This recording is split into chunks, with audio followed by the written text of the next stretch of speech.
هو اللي دايما يضغط عليا ويقول لي حاولي تصلحي الغلطه دي، انا تعبان معاكي تعبان. حبيت اريحه من التعب اللي هو كان تعبان فيه معايا. قتلتيه وقطعتيه في 10 اكياس كده ريحتيه؟ ما كان دايما يشكي مني، كان دايما يقول انا تعبان تعبان منك.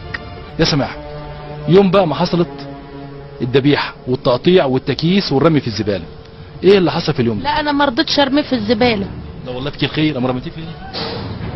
لا كان في خرابه ورانا، وذي الخرابه ما هانش عليكي ترميها في الزباله، رحت رميتها في الخرابه.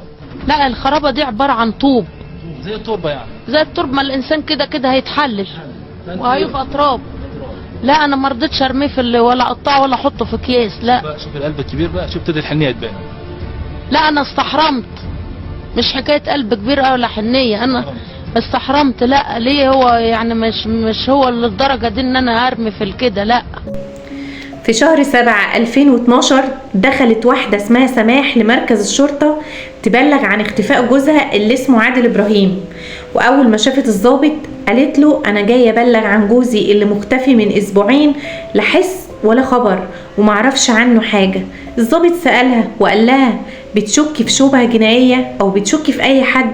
قالت له لا يا بيه، احنا ناس في حالنا وملناش علاقة بحد وعايشين في حالنا ومحدش يعرف عننا حاجة، وجوزي راجل محترم. سماح فعلا عملت المحضر وخرجت من مركز الشرطة، والشرطة بدأت ان هي تحقق وتشوف شغلها.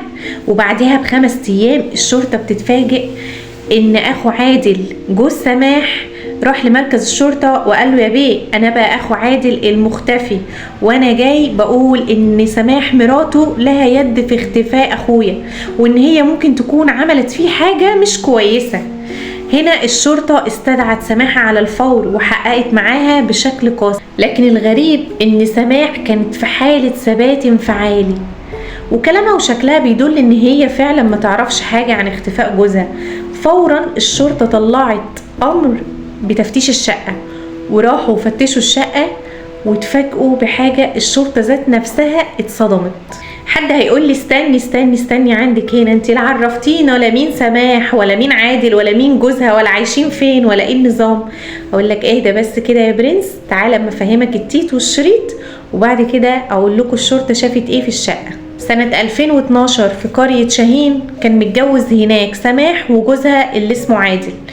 في التوقيت ده كانوا هم متجوزين بقالهم 13 سنة، وكانوا مخلفين طفلين، واحد 10 سنين والتاني 8 سنين. ركزوا بقى معايا ونرجع بالزمن شوية لورا لسنة 1999. جوز سماح كان شغال مرشد سياحي في الأقصر، وكمان سماح كانت شغالة معاه مرشدة سياحية في الأقصر.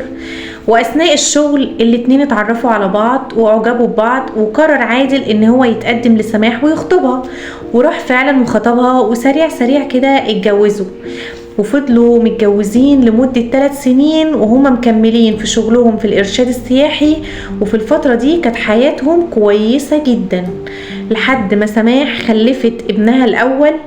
وبعد كده قرر عادل انه يقعدها من الشغل عشان خاطر ان هي ترعى ابنهم وتاخد بالها منه وتعرف تربيه كويس، وقعدها فعلا من الشغل. ومن هنا حياتهم اتقلبت 180 درجة، وعادل بقى يتخانق مع سماح على اتفه الاسباب، وكل شوية مشاكل وخناق لدرجة ان الجيران اتعودوا على صوت زعقهم وخناقهم وصوتهم العالي.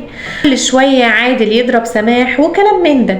وبعدها ب2 خلف ابنهم التاني، وفضلت برضو المشاكل ما بينهم ما بتخلص، مشاكل لدرجة ان عادل خلاص ما بقاش طايق سماح على الاخر، ولدرجة كمان ان الناس كانت بتتدخل عشان تصلحهم على بعض، لكن برضو ما كانش فيه فايدة. دلوقتي حد هيقول لي طب هما ليه ما اتطلقوش؟ هقول عشان هما كانوا من أسرة مسيحية، وسماح قالت ان هي راحت الكنيسة اكتر من مرة، بس الكنيسة قالوا لها ان ما ينفعش طلاق، لازم هي سماح تجيب ورقة ان هي عايزة تنفصل عن عادل، وعادل كمثل لازم يجيب ورقة بيقول ان هو عايز ينفصل عن مراته. عادل ما كانش موافق على الانفصال، وعدت الايام والسنين في الغم والهم لحد ما جت سنة 2012 زي ما حكت لكم في الأول إن سماح راحت الشرطة عشان تبلغ عن اختفاء جوزها، والشرطة راحت واقتحمت الشقة واتفاجئت وشافت، والشرطة لقت بقايا منه تحت السرير في أوضة النوم. فين عادل يا سماح؟ فين عادل يا سماح؟ وخدوا سماح على مركز الشرطة وحققوا معاها تحقيق قاسي جدا، واللي هي ما دوختهمش في التحقيق واعترفت بكل سهولة. قالت لهم ان هي بقالها فترة بتبحث على النت على صفحات كيف تتخلصين من زوجك، والله زي ما بقول لكم كده، لحد ما قدرت ان هي تجمع شوية افكار شيطانية، لحد ما جه اليوم الموعود يوم الاثنين 2012. رجع من شغله واتعشى وزي الفل، وكالعادة بدأت ما بينهم مشكلة زي كل مرة. بس المفاجأة ان سماح كانت مخبية أداة صغيرة كده، انتوا فاهميني طبعا. سماح عادل اتصدم من اللي حصل له وما بقاش مصدق، وبقى عمال يجري وراه في الشقة زي المجنون، حلاوة روح زي ما بيقولوا. بس سماح ما كدبتش خبر، خلصت عليه خالص. طبعا هي كانت مجهزة كل حاجة، وشالت عادل وحطته على السرير وقعدت جنبه يومين كاملين. هنا الأستاذ حنفي السيد الأستاذ الكبير وهو بيسألها بيقول لها انت رميتيه في الزبالة ليه يا سماح؟ قالت له لا، انا استحرمت ارميه في الزبال، انا رميته في الخراب.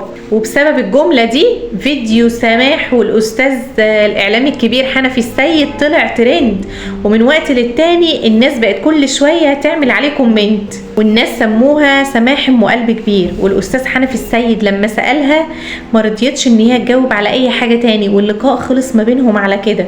وسماح اتقدمت للمحكمة وتم الحكم عليها بالإعدام في شهر نوفمبر 2013. وناس كتير من اللي عرفوا قصة سماح قالوا ان هي مظلومة وانها ضحية العنف الأسري، وناس تانية قالوا لا. طبعا مفيش اي مبرر للي عملته سماح. انتوا بقى عرفوني رأيكم في التعليقات.